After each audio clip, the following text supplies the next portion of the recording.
Welcome back to the Foolish Commander. Yes, I am back after losing in the finals of Xiangqi Harbor Xiangqi League. I'm sorry, I'm sorry. The only guy that I lost to was him, and he was there in the finals. I was hoping Coach Tomato can eliminate him by some miracle. That miracle didn't happen, of course. And yes, I got rejected from uni, so now I'm back to making videos. I wasn't sure when they are going to get back to me because they were ghosting me for the past few months. Yes, yeah. Anyways, now that I'm back, I'm going to do something a little simple. I'm just going to teach you guys a very simple line of theory for Central Cannon against Screening Knight. This is the first ever opening that I learned, and I think everyone must know about this opening if they are playing either one of their sides. Yes. Without further ado, if you enjoyed this type of content, please like and subscribe, and let us just begin. So, the first move actually says a lot about you. Okay, I did say Central Cannon, but I didn't say which side. C2 equals 5 is the standard book move. C equals 5 is for weirdos that are left-handed. I am one of these weirdos, I'm sorry. So C2 equals 5 is the book move because most players are right side. So they count 1, 2, 3, 4, 5. So C2 equals 5. Next one. This is going to be a move which is K2. K plus 7 is now the popular move.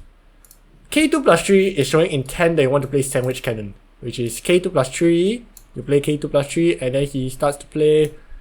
Wait, sorry. Yeah, sure. Let's say you play like this. You place this C equals 6 to attack the knight and cannon. Okay, so... But why is this not going to be so good in this style of openings?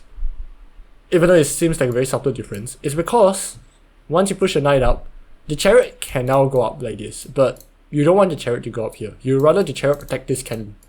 So in the end, you have to give... it will be the same position. It's just very slight nuances in the order of which you're playing it.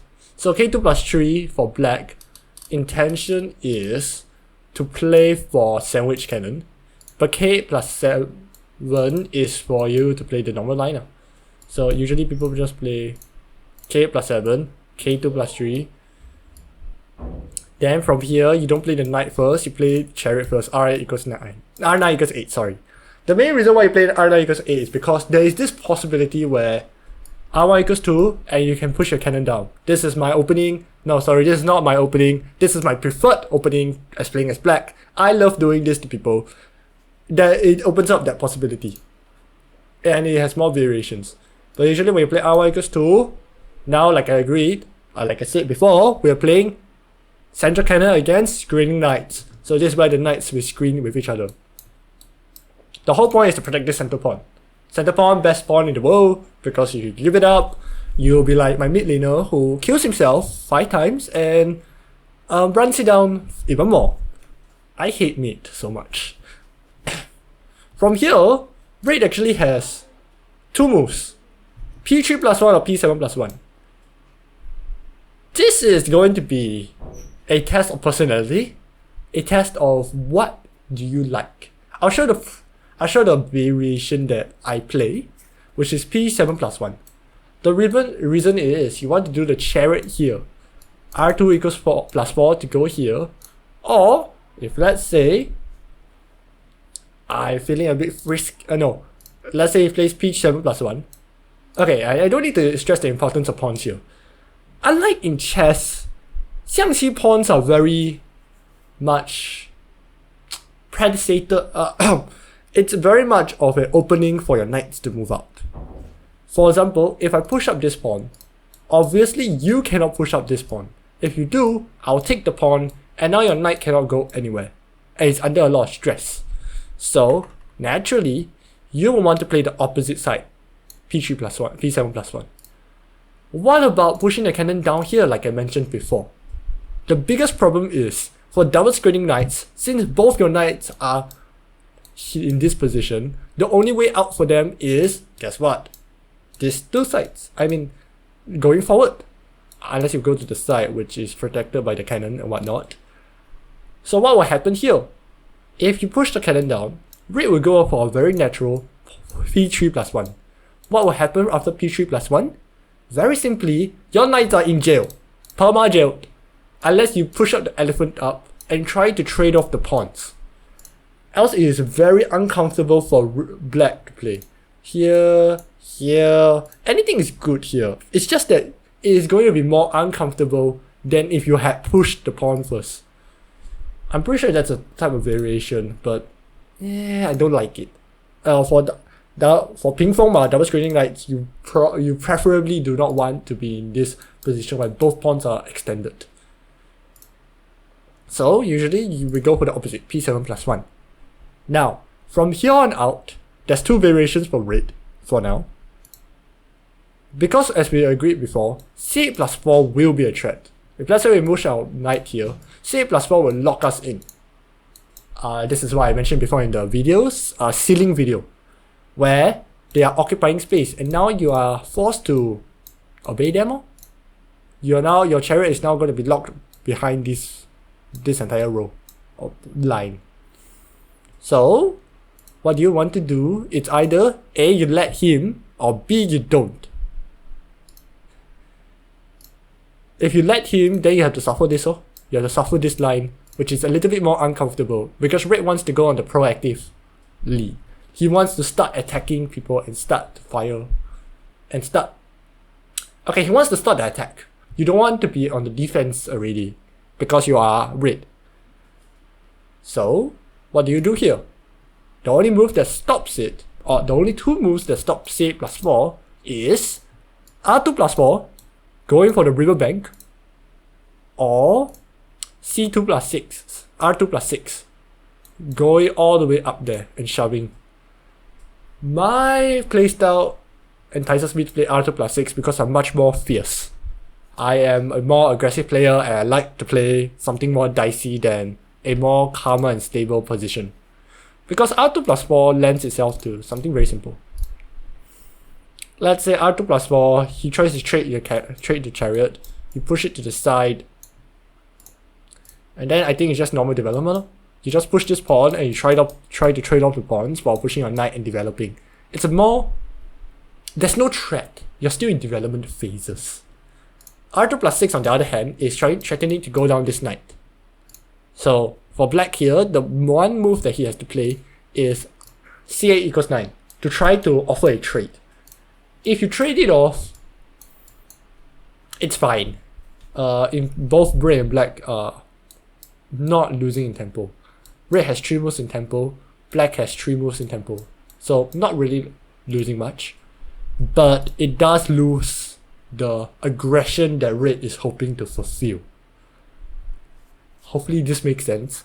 But if you push it up all the way here and you trade it off, it seems a bit worthless. Why the hell do you even push it up all the way here? So the only logical move here is either here or here. Because take this, the knight takes, protected. And any foul here is not safe. Oops. I mean, you already saw that will happen. So r2=3 is to seal off the knight out and the knight cannot go up. Now this is going to be a problem for black. Because black doesn't like this. Black wants his knight to come out. That's why he pushes the pawn in the first place. But do remember that the cannon is protecting this knight. There is a line where you can like give it up. I hate that line. But usually people play c9-1, trying to attack this chariot out, trying to kick it out. Red will now play a very simple k+7. From red perspective, he already invested quite a lot of moves. He went 1, 2, 3 moves, and he doesn't want to give up the chariot space just yet. This is a very strong position for red, as of now. It's very tricky as well. Very tricky as well, because there are positions where he can push up the knight, elephant up. He can push up, let's say he doesn't trade it. He instead plays the elephant here. If red was to go here, what's the move? I'm not too sure about this. I know there were some lines where go here. What the? Oh no, maybe it's the wrong thing. Let's say it goes here, something like this. In the future, let's say he tries to do this, the cannon can go here and attack this spot because now all the positions are being locked behind. Like, let's say like this, he attacks the cannon. The chariot is getting attacked. So it's a bit trickier here. That's why I say it's more aggressive, much more aggressive. And the risk is higher if you don't know what you're doing. But it's also more fun for me per se. So c9 minus 1 is to attack it, and you play k plus 7. As you can see, the chariot has been very much developed and deep inside the black's territory. Red wants to now start counter-attack. He wants to start something up, and wants to put more pieces into the backline. Black will have to push the advisor up first. Here or here? I think you go here. A4 plus 5. Future moves can include E3 plus 5, then chariot go R1 equals 4. Red will now have to, let's say, this is now going to be up to preference, but if you push the knight up, you can push the knight up here, attacking, and now you go here to attack the knight. Or you can go here, C8 equals 9. This is called 五九炮, or 5-9 cannon. 5-9 cannon, yeah. Now here, black will play C9 equals 7, attacking the chariot. Chariot will now have to go. There's only 3 spots. He can't go here because cannon is attacking. He can't go here because chariot is attacking. You have to go here. The reason why you play the advisor move, advisor, chariot, both moves are going to be the same thing. Because you can also don't play the advisor move. You can also play the chariot move. They both fulfill the same purpose, but I don't like the chariot move so much. A4 plus 5, C8 equals 9, C9 equals 7, R3 equals 4. It's because you don't want this chance. If the chariot goes down, R4 plus 2, cannon will go down, protecting the cannons. Yes. So now you have options like, and here this is where the theory lands. I think I'm sure there's more theory. I'm just not familiar with it. There's options like pushing the pawn here. If pawn takes, knight can go here, attacking the pieces. Or cannon takes, attacking the elephant now. If he tries to go here, this is a trap, and now he loses the chariot. This is also possible. What else? There is, I'm sure there's also going to be a more safer option, like pushing the elephant up, such that you can push the chariot up. And you can continue your attack like this. Now, I think this is just into mid-game already, and it really depends on how you want to play it, but this is a very simple 5-9 cannon structure. There is also going to be a blunder. If you saw the thumbnail, you shall see that the pawn has been taken. We push the pawn first. What's the problem with pushing it all the way up here first? R2 plus 6. Cannon will go, and why not just take the pawn? The pawn seems to be free right now, what, no? Why must I develop my pawn first instead of charging in an attack? Well, if cannon goes to the side, and you trade it off, obviously you don't want to trade it off, we take the pawn. Now the similar line will go here. C9 minus 1, rushing to C9 equals 7. Okay, let's say I push my knight up. Sure, no biggie, I'll just have a later development. C9 equals 7, and now I push the rook up. Compare this to just now. The knight will now, okay, sorry. We can have this, take the pawn, now you attack the elephant. We can have knight going up to attack the cannon here. To attack the chariot, and to forcefully attack the knight. Let's say it goes here, chariot goes up here. You defend the piece with a, sorry, not here, I think you can actually do this. You can defend the piece like this. And now red cannot move his chariot anywhere. If he moves his chariot, let's say he tries to attack this knight here. He will now attack, this entire line is being cornered, in a sense. Now we just push the elephant up. Let's say we have to really get out of here. Push it down over here. Or we can go here. We can't go here, because leaving the chariot here will cause lots of problems. Let's say I push the pawn up.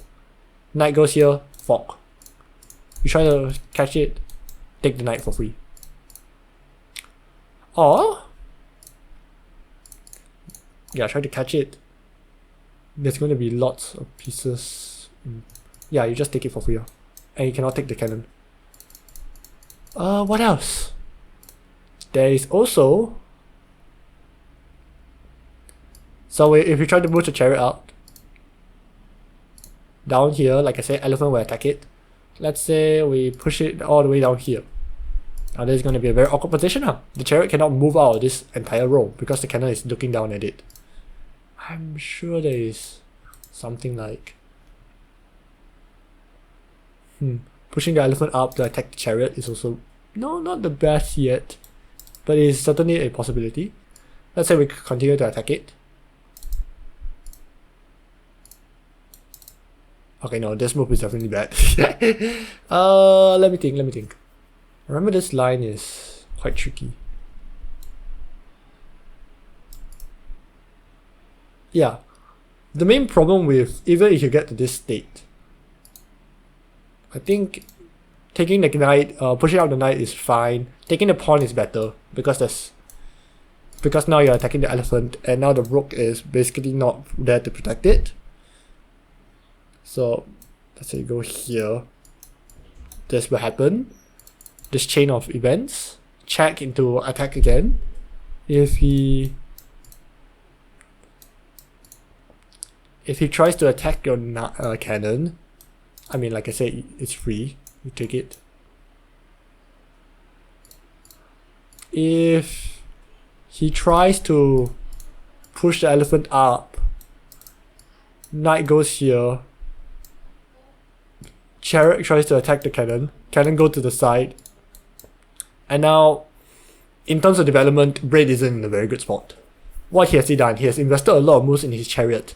But the chariot hasn't done shit yet. It really hasn't done much. All he has been doing is helping Black to develop further into his territory. And that's not good. You never want that. So, what he has made... Let's count. 1, 2, 3, 4, 5, 6, 7. Black has done 1, 2, 3, 4, 5, 6, 7, 8, 9. 9 moves. Okay, that... Or 2 moves are basically effective positioning. Yeah, that's why people don't usually like this type of scenarios. If you look at the analysis, I think it will be quite bad. Okay, so what else do we have? Yeah, this is horrible. Auto protection. Let's say you go all the way back here. I guess there is also a person. You can push the knight up. I mean elephant up. What will happen is, let's say you try to... No, you can't move the chariot away. It's being pinned down all the way down here. This cannon is looking entirely down here and it's very uncomfortable for Red. So, do keep that in mind. Don't take the free pawn. This pawn is poisoned. This pawn is definitely poisoned here. So, taking the pawn is definitely a mistake and will cause a very large counterattack. That's why in Xiangqi, usually, right, we don't care about pawns. Pawns are not very vital until you're playing a very positional game. If you're playing a very normal standard game, I would say Xiangqi is much more tactical, and therefore pawns don't really care. You take a chariot, you take a knight, you take a cannon from some series of plays, you feel amazing. But you take a pawn, it's fine. It's not the biggest deal. Of course, it really depends on your position. If let's say you give out your central pawn, cooked, you're cooked. Yeah, so this is the wrong path. The correct one is p7 plus 1. You play like this, try to trade it off. a4 plus 5, c8 equals 9. This is fine 9. There's also people that play this, knight up. This is up to personal preference. But I think it will be around the same. Let's say something like this, because he wants to attack the pawn like now. You can push the knight up. If it takes, cannon takes, check. And then you can go back to attacking the cannon, causing him to go up here. And you can now send in your reinforcements. I'm pretty sure it's like pawn, pawn, pawn. Then now his knight can go here. His knight can't really move much. I mean, his knight can go here. No, not really. Yeah, not really, because the The knight is still being protected. But yeah, you can just shove into the center if you like. Another variation is, if let's say you don't like it, I said this before in my gameplay, b5+1, boost horn attack, 牛头滚. Something like this. If let's say he tries and he needs to defend first, because from here on out, the knight will just keep on charging down here. It's gonna be a very fierce charger. Yeah. Something like, let's say, push up the pawn. If you take the pawn, I can't remember the line itself because I stopped playing this opening.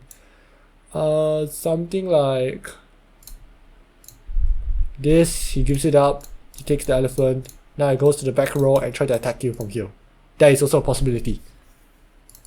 But yeah, p5+1 is definitely a move. Else, if you don't want this, you have to try and defend it. How do you defend it? Ah, shit. Pushing out the knight, elephant, or you can push out a cannon here. You do lose your central cannon, which I don't think you would like. So, it's preference. This is now preference. This is now theory land. If you got to this step, you now have options. I've seen players just play 5-8 cannon, 5-8 cannon. Don't move the cannon aside. You push your chariot up and do some horizontal chariot. There is also the knight up. I think will be the best move. Not gonna lie. I think it's always going to be best, most smooth sailing moves. Yeah. Then you have moves to consider and whatnot. But this is also possible. This is also possible. It's all up to personal preference at that point. Yeah. So just remember, push up your pawns first before attacking it. I think I'll give a quick overview of central cannon's mindset when playing it. Yeah.